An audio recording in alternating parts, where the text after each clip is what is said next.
Hello po sa lahat po ng mga Jillman fans, sa lahat po na nagmamahal kay Miss Jillian Ward and Mr. Eman Bacosa Pacquiao. Dahil panibagong updates po tayo for today's video, kung saan ito pong si Jillian at Eman ay talagang pinagbigyan na po dahil meron pong napakagandang balitang inilabas kung saan ay may magtatapos pero may magsisimula. So yun yung ating pag-uusapan. But before that, if you haven't subscribed yet to my YouTube channel, please don't forget to like, share, and subscribe at hit mo na rin ang notification bell for more showbiz updates. Bago tayo of course magpatuloy sa ating updates for today's video, nais ko pong pasalamatan of course ang lahat ng mga Jillman fans, ang lahat ng mga nagmamahal kay Jillian and Mr. Eman Bacosa Pacquiao na talaga nag-aantay sa mga updates po natin. Although alam natin napakarami pong bad news, napakaraming bashers na kalat ngayon sa SOCMED patungkol sa kanilang dalawa, pero still magpapatuloy po tayo sa paghahatid ng good news patungkol kay Mr. Eman Bacosa Pacquiao and Miss Jillian Ward. Si alam nyo naman, 'di ba? Talagang talagang prone po talaga si Eman at si Jillian when it comes to sa mga fake news, 'di ba?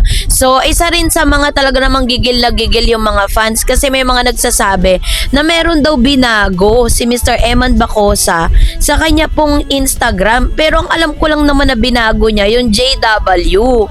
Pero sabi niya dito, yung JW daw, it's hindi po yun tungkol kay Jillian Ward, but it's about Jehovah Witnesses. Yun po yung sinasabi niya, pero hindi naman po yun hindi naman po siya yung anong tawag dyan na parang binago niya dahil na sila, may something is not good is going on between them, 'di ba? So ito still si Mr. Eman Bacosa Pacquiao po ay na meron po siyang, ito tinitignan natin sa kanyang IG meron po siya ditong 340,000 followers, meron siyang 87 na posts and 202 following. So dito po is makikita natin na naka-follow pa rin sa kanya si Jillian, si David Licauco, tapos si Miss Etrata, yun sa Miss Etrata. Tapos ito naman yung kanyang mga pictures. Nandyan pa rin naman yung mga photos na talagang for endorsement, 'di ba? Hindi pa rin nauubos, nandyan pa din lahat. Pati po yung mga behind the scene dito sa GMA. Ayan, wala naman pong nabago, intact pa din lahat. Pati yung videos nila ni Miss Jillian Ward nandito sila, nagkita sila dito, nandyan pa din siya. Ano pong nagbago dun? Wala naman, 'di ba? Still nandyan pa din yung pagsuporta ni Jillian Ward nakita sila dito sa parang isang yung sanib, parang parang isang movie ng GMA na kung saan guest nga si Eman. Kaya I don't think na may ganyang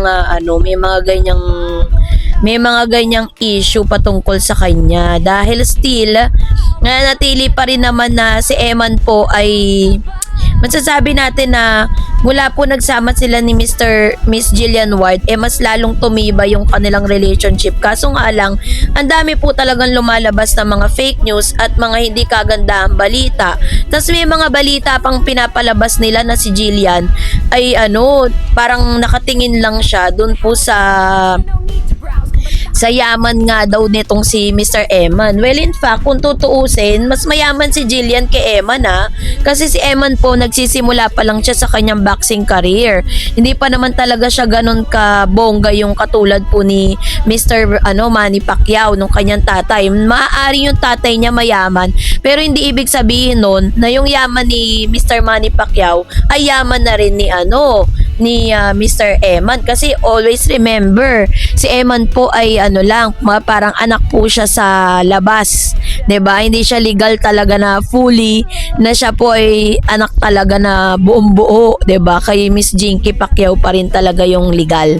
So anyways, isa sa pang good news na naglabasan ngayon dito patungkol po kay Eman at Jillian na parang sinasabi po nila na pagkatapos po kasi 'di ba parang kung kailan lumabas si Mr. Eman Bacosa Pacquiao doon po sa kanilang serye na Never Say Die, bigla naman pong nawala or parang matatapos na siya or natapos na siya ngayong parang ngayong week na to matatapos na yung Never Say Die eh.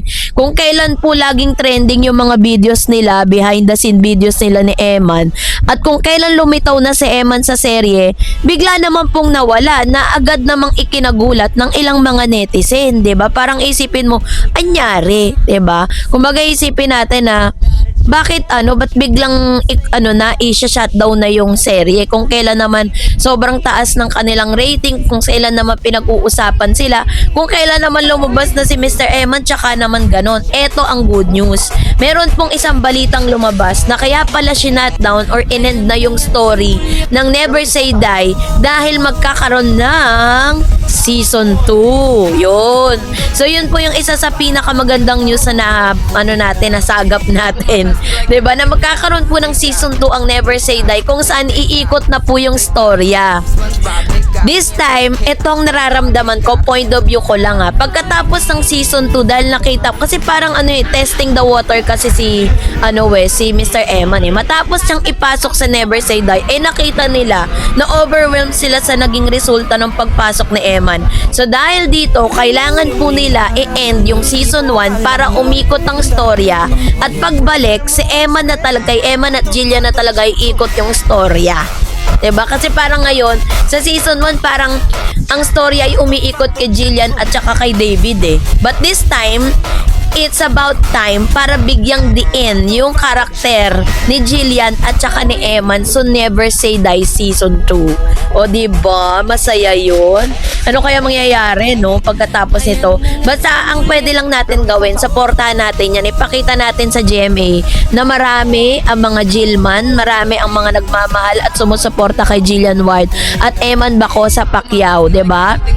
Na marami pong mga supporters si Eman at Jillian na nag-aantay sa kanilang comeback, sa kanila pong yung pinaka masasabi natin sila talaga yung bibida, 'di ba? Yun naman talaga yung gusto nating lahat, na makita natin sila na ganun, na maganda yung kanilang kalalagayan, maganda yung takbo, 'di ba? Kasi ngayon pa nga lang sobrang happy na yung mga Jillman na nakikita natin na sobrang sweet sila sa behind the scene, 'di ba? Tapos kakaiba yung sigla ni Eman, kakaiba yung sigla ni Jillian nung magkasama sila. Iba din yung kanyang iba rin yung kanyang mga pinapakita nung si David yung kaeksena niya. Mas parang umaapaw yung chemistry nung si Mr. Eman Bacosa Pacquiao ang kaeksena ni Jillian. So yun yung nakita ng GMA na kailangan magkaroon ng season 2 to. Kailangan umikot ang storya at that story would be the center of that story would be Jillian and Eman. And that's really a big news. That's really a good news for everyone na makita natin sila together na magka-eksena palagi. Paano babaguhin ni Jillian ang buhay ni Eman dun sa karakter niya, gano'n din si Eman kay Jillian. Yun yung inaantay nating lahat. Ito na yung biggest break na pwedeng mangyari kay Jillian kapag naganap to, kasi ngayon pa lang ang dami na nilang mga fan, lalo na po yung mga kababayan natin sa mga Bisayang kababayan natin na talagang mahal na mahal si Mr. Eman. Grabe. So abangan natin yan sa mga susunod pa nating updates. Ano pa nga ba yung susunod na mga kaganapan dito? So, kayo po, natuwa ba kayo sa balitang ito? At gusto nyo ba talaga magka-season 2? Mag-comment kayo sa comment section. And that's it for today. For more videos and updates, please don't forget to like and subscribe. And please don't forget to follow my Facebook page, Dar Eds TV and Dar Eds channel. God bless everyone!